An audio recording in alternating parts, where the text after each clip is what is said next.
So, yet another Christmas is ruined by those miserable Grinches, scientists. I mean, just think about it. If they hadn't told us about this virus, would any of us have noticed?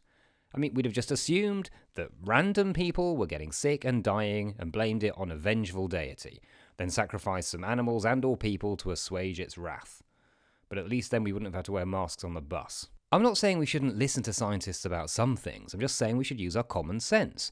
So every time we hear from an expert in infectious diseases, we should also hear from somebody who really wants to go to the pub. And anyway, who elected these scientists? Eh? I won't listen to anyone who hasn't been elected by a small majority of people in a select few locations who haven't got any knowledge of the issues involved or paid attention to anything except a few headlines on Facebook. Yeah, those are the real common people we should be listening to. I just think it makes narrative sense for the virus to get milder now. You know, if I was writing it in a novel, that's what I'd do. And I have written a number of novels that are available in all good bargain bookshops. I mean, how many remaindered books has Chris Whitty written? Yeah, exactly. Anyway, I heard from someone that viruses always get milder over time, unlike my opinions, which get more virulent. Don't you think the timing of this new variant's a bit suspicious, coming at the worst possible time for the arts? I mean, a lot of theatres might not survive this.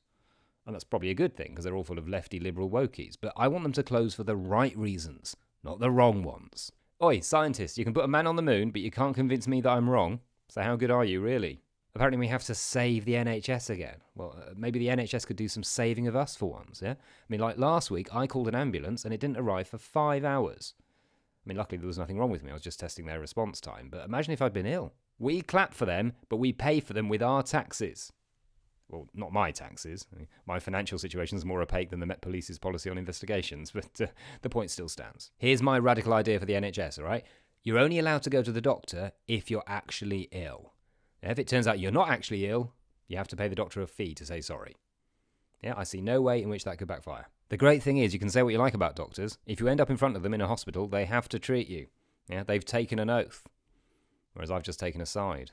Do you remember before the pandemic? Life was just better, wasn't it? Let's just go back to that.